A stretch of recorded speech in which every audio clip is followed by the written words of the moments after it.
Hello, hello, hello, hello. Good evening, everybody. Good evening. If tonight is your first time you're about to assist me, I want to welcome you. So tonight we're gonna go over third conditional, okay? So à soir nous allons faire troisième conditionnel.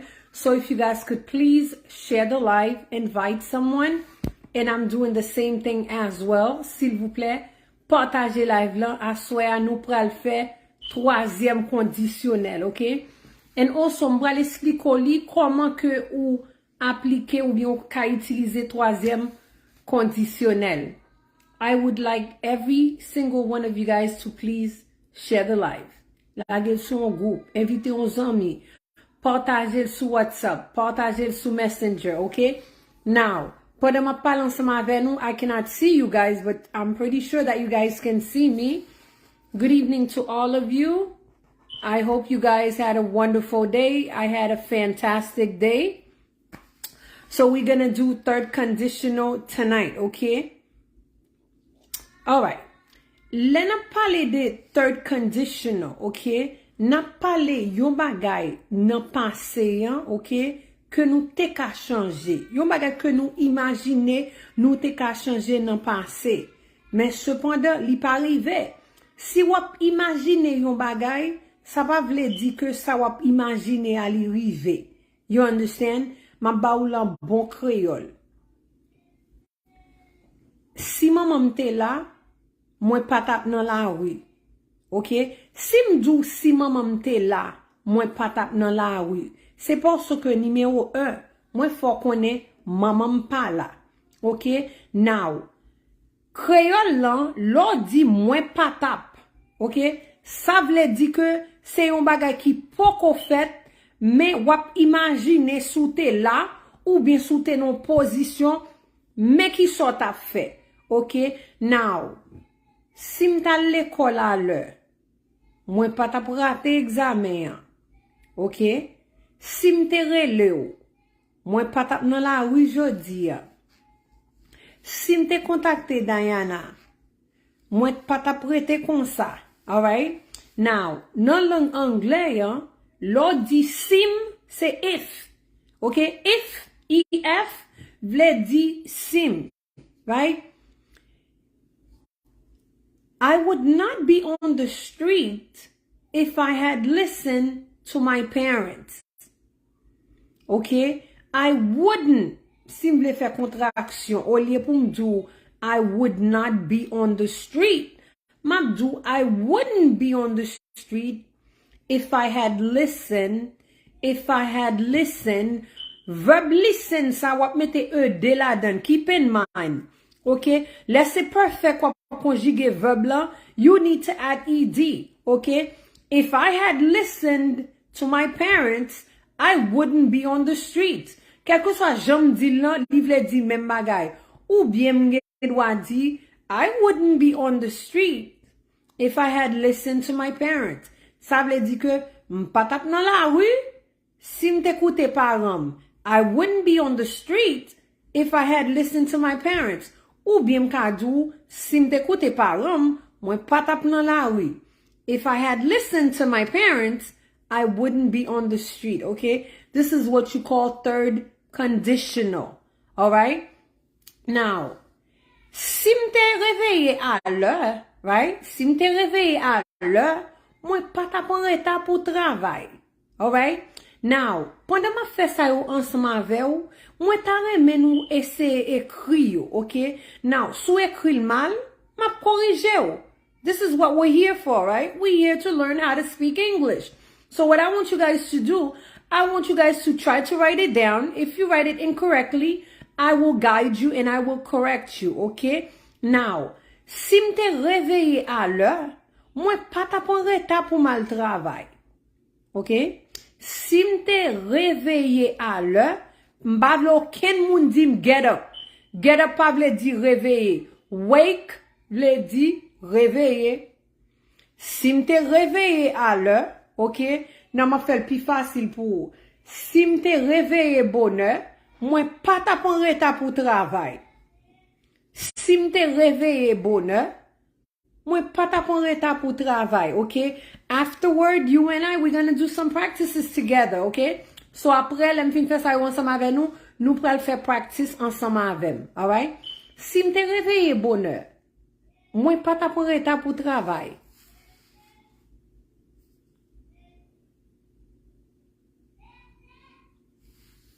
Si mte reveye bonheur, mwen pa ta pon reta pou travay. So, si ma pe kon bagay kon sa, kwa mwen tap di sa? Si mte reveye bonheur, mwen pa ta pon reta pou travay. If I had a wait, okay, a wait lan, wap mette de la dan. If I had a wait early, I wouldn't be late for work. Ou bien mka do, I wouldn't be late for work if I had a wait early. Si mte reveye bonheur, mwen pa ta pon reta travay. If I had awaked, awake lan, ou mette de la dan. Ou te dem do awaked. If I had awaked early, okay, te an, li bon son te nan fe, alright? Although se on di ki nan fe, tout la ge de an, sou early an, ou tan de early. If I had awaked early, I wouldn't be late for work. Okay? Si mte reveye bonheur, pa ta pon reta travay. I wouldn't be late for work if I had awaked early. Pa ta pon reta travay si mte reveye bonheur. Alright? No, not I wasn't. No, Dadu, we're doing third conditional. Okay? We're doing third conditional. No, Jocelyn, you cannot say if I. Okay, listen guys. Pour appliquer third conditional, I'm going to write something down and I want you guys to follow along with that. Okay, m'ta remen nou su sa, sa m'bral ekri. Okay, third conditional. You're going to use the word if. Okay, if lan vle di sim. Alright, so m'ap ekri lan parenthèse. Plus, had, okay, simte, if I had, right? And then, what mette conditional, right? On vous mette conditional would nan ou bien would lan, right? Wap conjugue verb la nan ki sa, nan perfect, right? So si ma pale de pale, let's say I'm talking about the verb to talk. M'bap do talk, m'ap do talked, ed. Si m'ap do speak, m'ap do spoken, okay? Now, if I had spoken to you, si m'te pale ansama avò, okay? If I had talked to you, simte pale ansama avèl, right? If I had walked with you, simte marche ansama avèl. If I had slept with you, simte dormi ansama avèl, right? Alright, and then, lè nou fin conjugue verb la nou perfect, it's either, si nap use positive lan, nap di I would've, mwen tap. I would've, alright? If I had listened to my parents, I would have become a millionaire. Ça veut dire que si m'te de parents yo, moi ta devene yon millionnaire. Okay? I would have become. Okay? Pour qui ça m'a dit became? Because moi do would have. Des pourtant des verbes qui do would have, should have, could have, automatically, verb lan ou supposé conjuguer non perfect. M'pa ka di I would have speak. Mabdu, I would have spoken. Mpakadu, I would have talked. Mabdu, I would have talked. Mpakadu, I would have get up. Mabdu, I would have gotten up. Okay? I would have swum. I would have eaten. Alright? E-A-T-E-N. Alright? Now, sel jan ou mette verb lan nan sep, se simdou I would. Depil pa gen have la dan, ou te met bon mwen présent simple.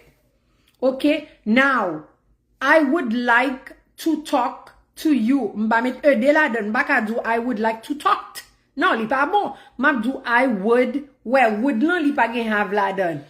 I would like. Mwen ta reme. Pou ki sa mpa mette de nan verb like lan. Se parce que would lan li pa gen have de la. Okay? But with third conditional, ou pa wè ke mette would lan pou kont li matache with the word have. Alright? Now, If I had listened to my mother, I would have called the teacher. I'm going to write it down so you can see. If I had listened to my mother,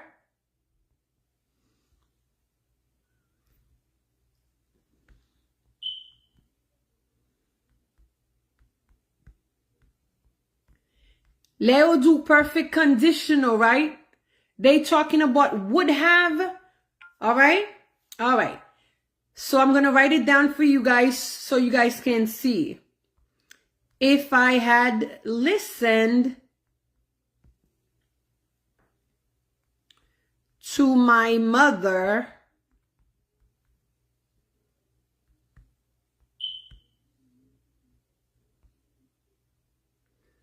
I would have, ou bien m'ka fait contraction, l'on parle langue nan bien, ou ap di I would have, same thing.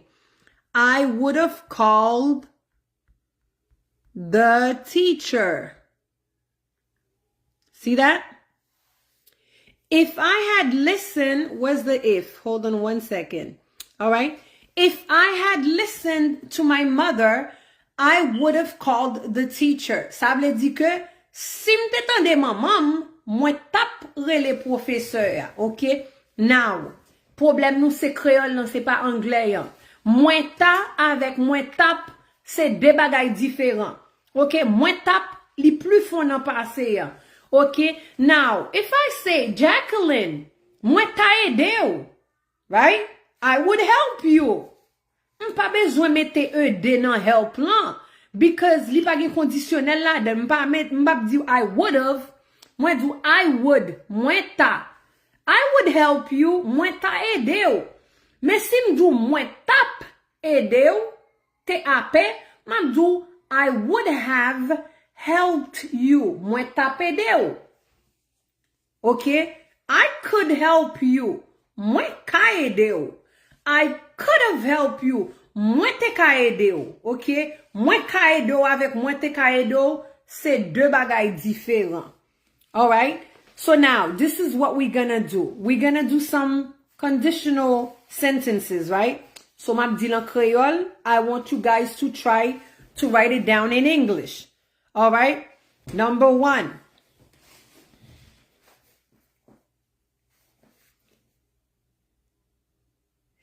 Si ou te palem de ça, ou bien, sou te dim, ok, sou te dim ça, mwen te ka ede ou. Sou te dim ça, mwen te ka ede ou.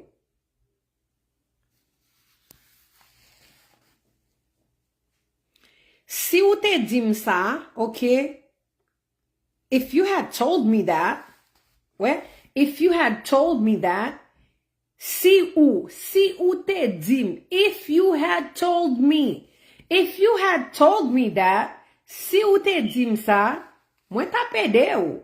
I would have helped you. If you had told me that, I would have helped you. Ou bien m'ka dil nan l'autre sens lan, I would have helped you if you had told me that. Mwen ta pede ou si ou te dim ça. I would have helped you if you had told me that. You know what? If you had told me that, I would have helped you. Si ou te dim ça, mwen ta pede ou. I would have helped you if you had told me that. Mwen ta pede ou si ou te dim ça. Alright? Quel que soit jon renverse lan, li suppose vle di même bagay la. Alright? If you had talked, okay? The thing is, if you had talked. T-A-L-K-E-D. If you had told me that, I would have helped you. Very good, okay? So guys, I want you guys to try to use contraction, okay? Essayez utiliser contraction pour ka fel plus court. Alright? If you had told me that, not I can help you. No, Manel, change it. I would have helped you. Mwen ta pede ou. Alright? So, suppose conjuguer verb lan nan perfect pour di helped. H-E-L-P-E-D.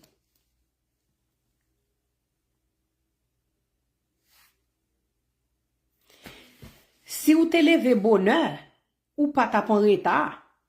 Si ou te leve bonheur, si ou te levé bonheur, ou pas ta pon retard. Si ou te levé bonheur, ou pas ta pon retard. How would you guys write that for me? Write it down. Si ou te levé bonheur, ou pas ta pon retard. Si ou te levé bonheur, ou pas ta pon retard. Okay? How would you guys write this down?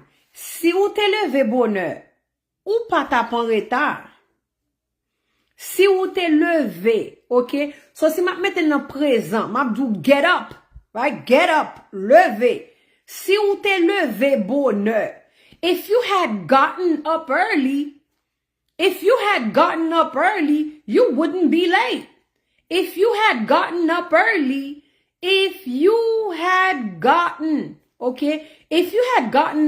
you wouldn't be late. Sou te levé bonheur, ou pas ta pon retard. You know what? You wouldn't be late if you had gotten up early. Ou pas ta pon retard, sou te levé bonheur. You wouldn't be late. I did contraction. Instead of me saying you would not be late, when do you wouldn't, okay? Contraction. You wouldn't be late ou pas ta pon retard if you had gotten up early. Sou te levé bonheur. Okay? Now, si besoin di ou pas ta pon retard, sou te levé à l'heure, you wouldn't be late if you had gotten up on time. On time vle di à l'heure. Okay? You wouldn't be late if you had gotten up on time. You would not be late ou pas ta pon retard if you had gotten up on time. Si ou te levé à l'heure, if you had gotten up on time, si ou te levé à l'heure, okay, you wouldn't be late ou pas ta pon retard. Si ou te étudié, if you had studied, si ou te étudié, if you had studied, ou ta passé test là, you would have passed the test. Si ou te étudié, if you had studied, you would have passed the test. Ou ta passé test là, ou bien m'ka di ou, you would have passed the test if you had studied. Ou ta passé test là, si ou te étudié. Okay? Now, if you had studied, all right? Now, I'm going to write it down so you guys can see. If you had studied, all right? Si ou te étudié, you would have, okay? Would have, let's see, would have. So I wrote it in the contraction form. You would have passed the test. If you had studied, you would have passed the test. All right? So I want you guys to write it like this. If you had studied, si ou te étudié, you would have passed the test. Ou ta passé examen. You would have passed the test ou ta passé examen if you had studied. Si ou te étudié. Now, moi metel nan forme positive pour ou, okay? Même tot conditional l'homme pral vire fois ça nan négatif lan pour ou. All right? Give me 1 second, okay? Where is it? Right here. Hold on.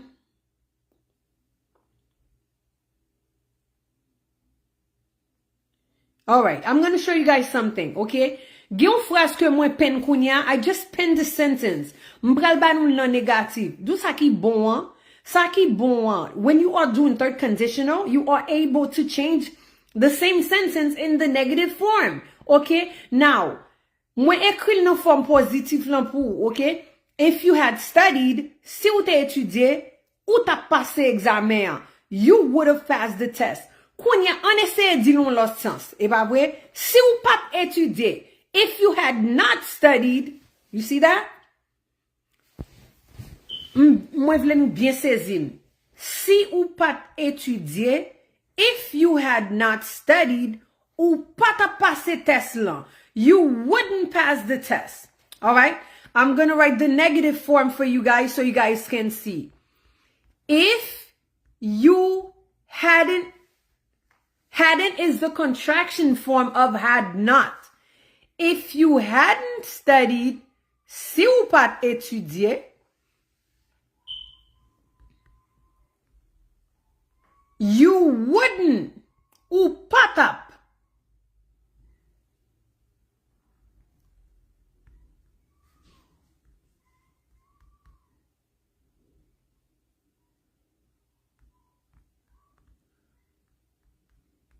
Okay, like this, okay? I just wrote it.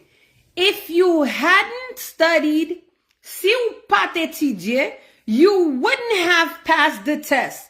Ou pat ap passe examen. You wouldn't have passed the test. Ou pat ap passe examen if you hadn't studied. Si ou pat étudié. Okay? If I hadn't listened to my mother, si mwen pat tande maman, I wouldn't have been here today. Patap la jodia. I wouldn't have been here today. Patap la jodia if I hadn't listened to my mother. Si mwen pat tande maman. Okay? Now, if you are able to write it in the positive form, you are able to change it in the negative form as well, right? If you had not studied, you wouldn't have passed the test. Duvern, add ed on pass. Sou pa mette ed nan pass lan li pa bon. Alright? If you hadn't studied, you wouldn't have. Matthew, you forgot would not have. Make sure mette have lan del. You would not have passed the test. Ou pa ta passe test lan. If you hadn't studied, sou pa t'étudier. Alright?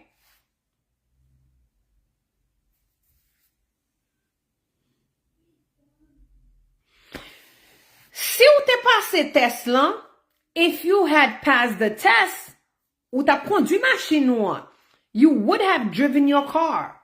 Ou ta conduit machine ou an, si ou te passe test lan, you would have driven your car if you had passed the test. You would have driven. Ou pa wè m'di driving. The reason why I cannot say driving because we're talking about conditional. Okay? Perfect conditional. Alright? Le yo dou perfect conditionnel, sa vle di verb lan, supposé, conjugué, perfect, which is driven. Okay? That is why m toujou fè verb sa anseman vel. So wap di swim, perfect conditional, wap di swam. So wap di walk, wap di walked. So wap di speak, wap di spoken. So wap di meet, wap di met. Alright? Very good. If you had not studied, you wouldn't have driven your car. Sou pat étudier, ou pat ap conduit machine ou an. You wouldn't have driven your car if you had not studied. Ou pat ap conduit machine ou an sou pat étudier. If you had studied, you would have driven your car. Si ou te étudier, ou tap conduit machine ou an. You would have driven your car if you had studied. Ou tap conduit machine ou an, si ou te étudier. You would have driven your car if you had passed the exam. Ou tap conduit machine ou an, sou te passe examen. If you had passed the exam, sou te passe examen, you would have driven your car. Ou tap conduit machine ou. You would have driven your car if you had passed the exam. Ou tap conduit machine ou, si ou te passe examen, right?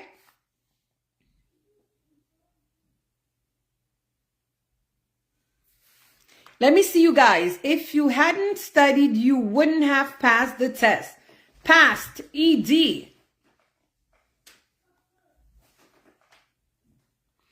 Let me give you another one. All right.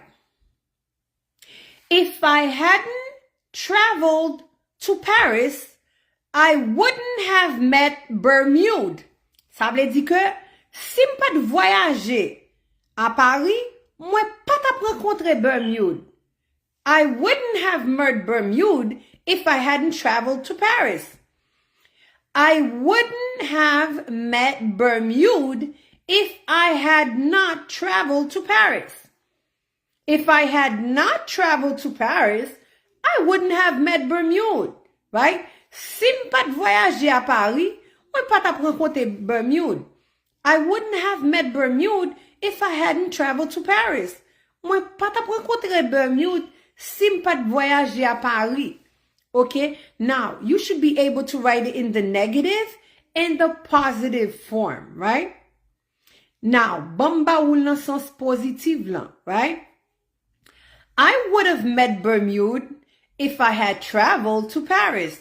Moi tap rencontré Bermude si m'te voyagé à Paris. If I had traveled to Paris, I would have met Bermude. Si m'te voyagé à Paris, moi tap rencontré Bermude. If I had traveled, okay, traveled lan li gen de la dan, because we're doing perfect conditional, right? Which is the third.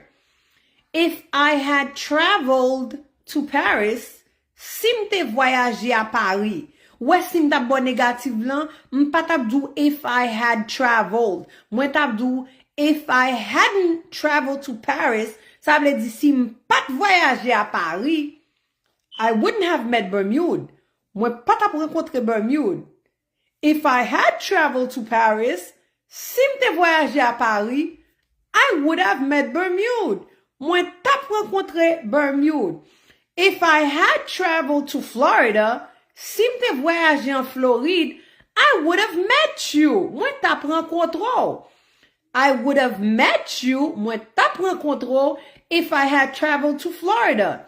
Si m'te voyagé en Floride, I wouldn't have met you if I hadn't traveled to Florida. Mwen pa tap rencontré ou si m'pat voyagé en Floride. Okay? I wouldn't have met you if I hadn't, okay, contraction, traveled to Florida. Ou bien, si m'pa bezou fè contraction, m'abdou kon sa ke, I would not have met you if I had not traveled to Florida. Ou pa wè phrase lan pi long, lò fè contraction ou fè l plus court. If I hadn't traveled to Florida, I wouldn't have met you. Si m'pat voyage en Floride, m'pat ap rencontre, non? I would have met you if I had traveled to Florida. Mwen tap rencontre ou si m'te voyage en Floride. All right? So this is third conditional, okay? Remember, if plus the word had plus perfect conditional. Ça vle di perfect conditional. Le yo do would have bought, tap pote, okay? Would have spoken, tap pale, would have walked, tap marché, would have talked, tap pale, would have eaten, tap mangé, would have swum, tap nage, right?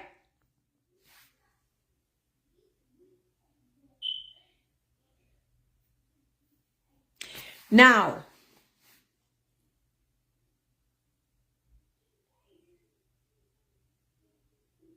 very good. Okay, you know what? If I had come early,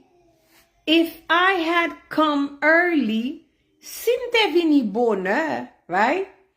I would have left on time. Mwen tap kite à l'heure. I would have left on time if I had come early. Tap kite à l'heure si m'te vini bonheur. I would have come. Mwen tap vini. Okay? I would have come on time. Mwen tap vini à l'heure if I had left early. Si m'te kite bonheur. If I had left early, I would have come on time. Si m'te kite bonheur, mwen tap vini à l'heure. All right? If I hadn't followed you online, I wouldn't have met Esther. Very good. That's a good one. Excellent, Bermude. If I hadn't followed you on time, I wouldn't have met Esther. Ou bien m'kadou, I wouldn't have met Esther if I hadn't followed you online. Very good. Now, you can change this sentence into the positive form. If I had followed you online, I would have met Esther, right? If I had followed you online, si m'te suivi en ligne, I would have met Esther. Mwen tap rencontré Esther. I would have met Esther if I had followed you online. Moi tap rencontré Esther, si m'te suivi vous en ligne, very good. Say me please. No, Louina, don't say me. Tell me. Tell me please. Qui différence qui gagne, l'on dit say, l'on dit tell. Okay? Now, talk. What did you say? M'pa tell ou, moi do talk. L'on dit say, ça veut dire di. L'on dit talk, ça veut dire parler. Tell me, dis-moi, le ou moun ap djou bagay, si m'a raconte un bagay, I'm telling you, okay? Now, perfect example, don't do this, okay? Ou pas di, what did she tell? What did she say? Because moi di un bagay, si m'dou, don't do this, right? Ça veut dire que, pas faire ça, alright? Now, si m'dou kon sa que, I want to talk to you about something. Et puis moi dou ça m'a dou là. Ou pas di what did you say me? What did you tell me? OK? Le m'a dou yon bagay pour faire ou pas di say ou di tell. OK? Cause m'a dou ça pour faire déjà. Si m'dou kon ça que do your homework, OK? Make sure you finish your homework. What did you tell me? Qui sont te dim? OK? Si m'dou kon ça que quittez ça. M'pa raconte rien, m'just dou quitter ça ou pas di what did you tell? What did you say?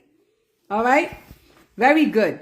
I couldn't spoke. No, Louina, I couldn't have spoken. I couldn't have spoken English if I wouldn't. No, I wouldn't have spoken English if I hadn't